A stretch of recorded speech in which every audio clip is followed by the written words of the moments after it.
And straight after that, we've got Poppy. If you haven't seen Poppy's channel, go and check him out too.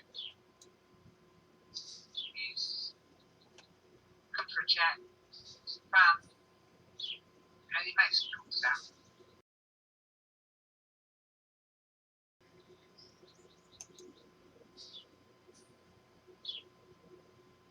And straight after that, we've got Poppy. If you haven't seen Poppy's channel, go and check him out too. He's good for a chat. He's fun. And he makes cool stuff. Hey gang, Poppy here. Earlier this evening, I commented on one of Joe Pazinski's videos of a recent posting that the biggest mistake anyone in a shop, any machinist can make is rushing into the job. That is very, very, very counterproductive. I don't mean get to work properly. Don't dawdle. I mean don't destroy expensive raw materials, tooling, damage expensive machines, maybe even injure or kill the person by not thinking enough.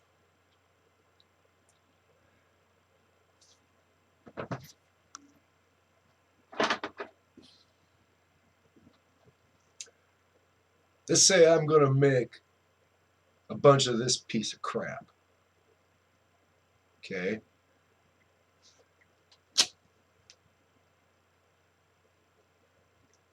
Need to examine the job.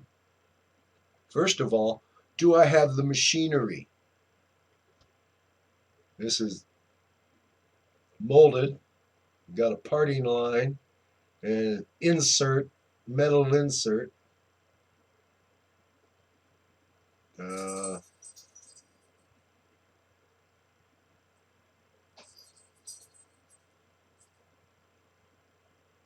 I think I see the, no, I can't tell where the sprue or ejector pins would have been on this.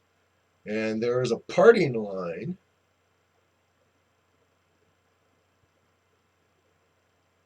Anyway, this is some kind of injection molded plastic on a metal insert. Then there's this, another piece of steel, a ball bearing and a spring pushing on that, right?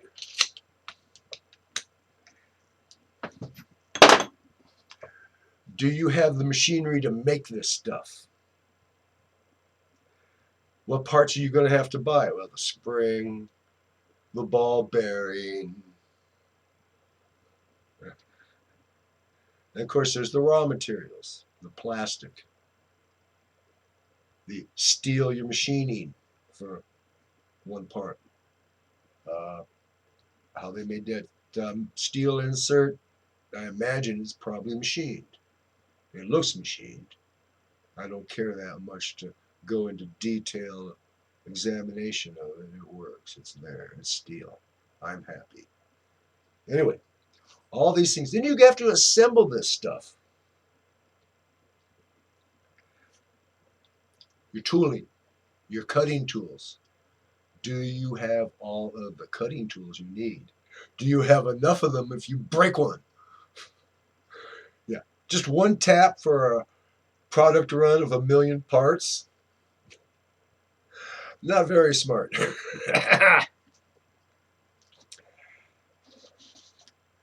Then knowledge, how to do these things. If it's something new to you, do a little bit of study. And of every job, I mean everyone, take your time to familiarize yourself with the project. Every part of the project. The problem that every part in the project adds to it. what this little problem, this little feature over here causes over here might be a problem unless you plan for it in the design stage.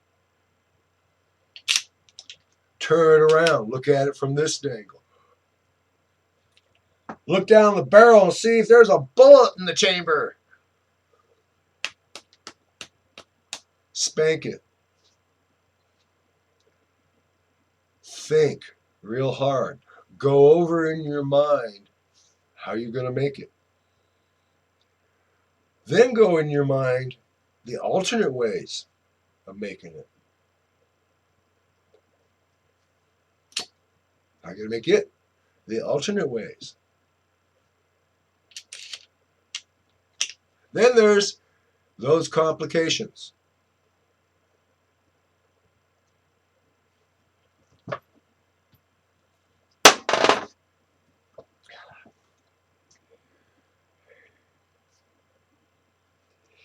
My entry to Toolmaking Competition 2020, sponsored and run by Emma Ritza of Emma's Spare Room Machine Shop, with the supply problems I had because of COVID-19 shut everybody down. No one was doing any business at all.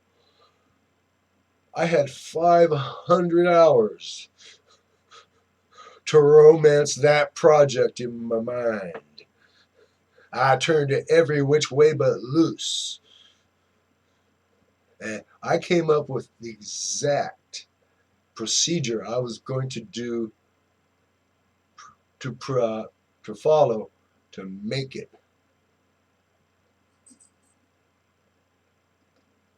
And that's in the video of, well, the long videos. There are 5 or 6 of them. And then there's the 20-minute, actually like 8-minute TMC 2020 entry video. And I said, hey, watch how I made this.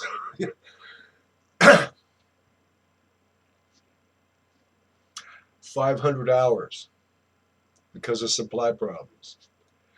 And I thunk it and rethunk it, thunk it in my head, and I had it fixed. And it went exactly the way I decided I was going to do it.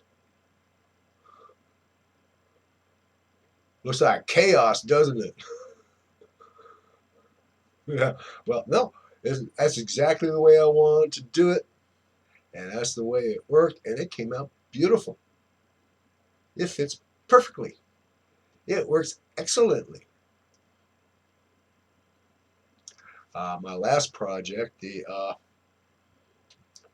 electric reversing slow multi-speed lead screw for my shear line lathe. Oh, I turned that over in my head for like 300-400 hours. Started when I was working on a TMC entry. You know, when I was doing the machining for it. I already knew what I was doing here in the back of the head. Oh yeah, all right.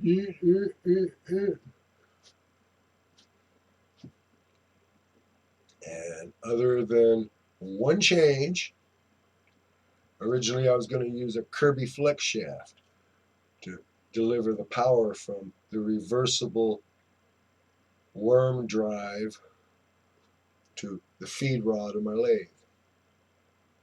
I decided I didn't like that after I got it working. I yanked it out, threw it away, and I modified the screw it was clamping on so it bayoneted into the end of the flex shaft coupling unit. The square drive there, tapered square on the screw. Plug in, plug out. It worked much better. All the frictional losses of that flexible shaft gone. The reason I decided to go flexible shaft, I wasn't sure if I was going to be able to align this shaft and this shaft, you know.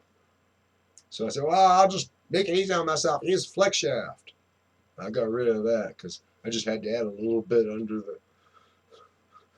the, the motor worm reduction gear drive, worm wheel reduction drive, also called worm drive.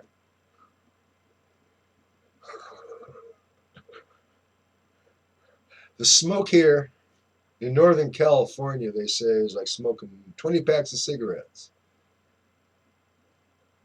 24/7. So if I'm acting like I'm stoned, it's because, well, I used to watch Star Trek and I said there's no way anyone can survive on a planet with orange atmosphere. Have you seen the news? Northern California, orange skies. Ugh. Yeah.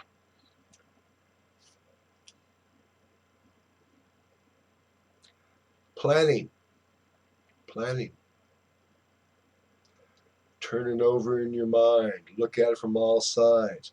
Look at the 3, 4, 5 different ways of making this part. What will they do by making this part? And what does that do to this part?